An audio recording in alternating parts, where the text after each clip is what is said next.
The upscale café, Le Bijou, sat nestled on a bustling Manhattan corner, its glass walls gleaming under the midday sun.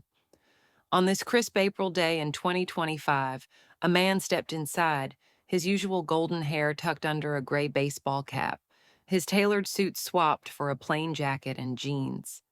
Donald Trump, now in his second term as president, had slipped away from his security detail for a rare experiment to walk among the people as an ordinary man, unseen, unknown. He'd grown curious, maybe restless, wondering how the world treated those without his name, his wealth, his spotlight. The cafe buzzed with the clink of porcelain and the murmur of well-dressed patrons. Trump adjusted his cap, keeping his head low, and approached the counter. A young barista, her name tag reading, Kayla, barely glanced up from her phone.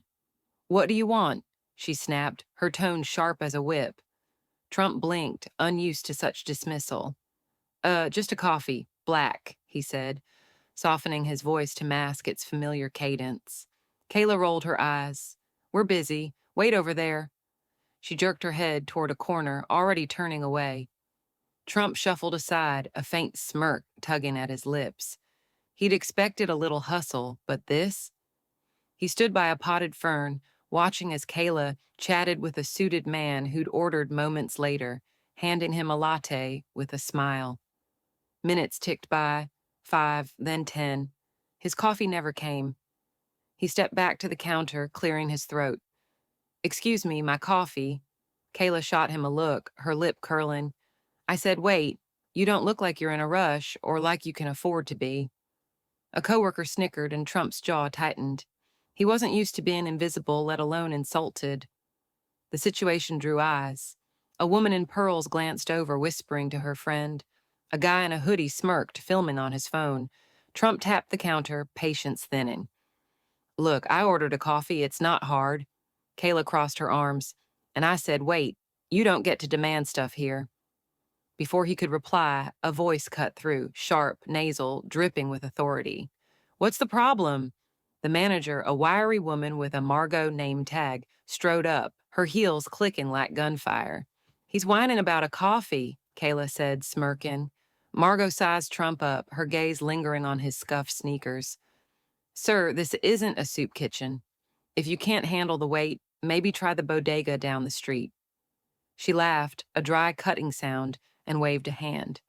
"Go on, shoo, you're clogging up my line." The words hit like a slap.